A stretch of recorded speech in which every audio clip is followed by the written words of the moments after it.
বাংলা নববর্ষের অনুষ্ঠানে একেবারে বাঙালি লুকে রাজ্যপাল সিভি আনন্দ বোস বাংলায় শুভেচ্ছা জানালেন রাজ্যপাল। পাশাপাশি তার গলায় উঠে এলো জয় পশ্চিমবঙ্গ ধ্বনি।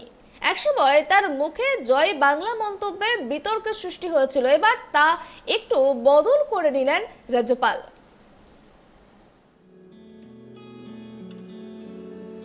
কর্মসূত্রে বাংলার সঙ্গে তার আগে থেকেই যোগ ছিল, নামের পদবীর সঙ্গেও যোগ রয়েছে নেতাজির। বাংলার সাংবিধানিক প্রধান হিসেবে দায়িত্ব নেওয়ার পর শুরু থেকেই বাংলা ভাষা শেখার প্রতি বেশ আগ্রহী ছিলেন রাজ্যপাল সিভি আনন্দ বোস। সরস্বতী পুজোর দিন রাজভবনে তার বাংলায় হাতে খড়িও হয়েছিল আনুষ্ঠানিকভাবে। আর এদিন বাংলার নববর্ষের সন্ধেই রাজভবনের অনুষ্ঠানে স্পষ্ট বাংলায় বক্তব্য রাখলেন রাজ্যপাল। বললেন, উপস্থিত অতিথিগণ, শুভ নববর্ষ। আমি বাংলা ভাষাকে ভালোবাসি, আমি বাংলার মানুষকে ভালোবাসি। রবীন্দ্রনাথ ঠাকুরকে শ্রদ্ধা করি, সুভাষচন্দ্র বসুকে সম্মান জানাই। আমি স্বামী বিবেকানন্দকে সম্মান করি, সত্যজিৎ রায়কে শ্রদ্ধা করি। বঙ্গভূমি আমার দ্বিতীয় বাসভূমি। আমি বাংলার বায়ুতে শ্বাস প্রশ্বাস নিতে চাই। আমি বাংলার পুত্ররূপে পরিচিত হতে চাই। আমি আমার হৃদয়ে রক্তে বাংলাকে স্বীকার করব। আমি পবিত্র বাংলার অঙ্গ হতে চাই।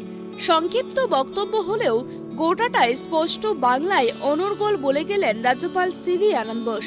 প্রসঙ্গত, এর আগেও রাজ্যপালের মুখে টুকরো টুকরো বাংলা শোনা গিয়েছিল, তবে এবার একেবারে স্পষ্ট উচ্চারণে শুরু থেকে শেষ পর্যন্ত বাংলায় বলে গেলেন তিনি। বাংলার সাংবিধানিক প্রধান হিসেবে দায়িত্ব নিয়ে আসার পর থেকেই বাংলার সঙ্গে একাত্ম হয়ে যাওয়ার ইচ্ছার কথা বারংবার বুঝিয়েছেন রাজ্যপাল। এদিন আবারও নিজের অবস্থান বুঝিয়ে দিলেন রাজ্যপাল। জানিয়ে দিলেন, বাংলা তার সেকেন্ড হোম এবং বাংলার একজন হয়ে তিনি পরিচিত হতে চান।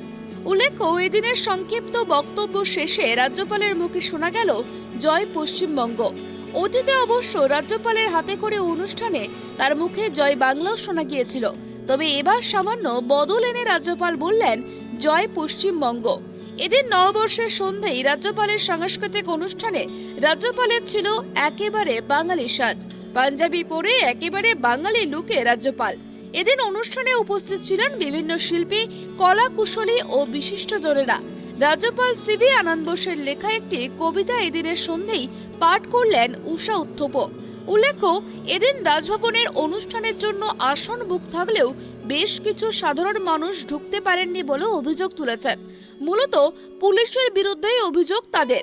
যদিও রাজভবন সূত্রে মারফত জানা গিয়েছে, এক্ষেত্রে ভুয়ো প্রোফাইলের তথ্য উঠে এসেছে। সংবাদ মাধ্যমের ফুটেজ খতিয়ে দেখা হবে বলেও রাজভবন সূত্রে খবর। Bureau report, tribe TV.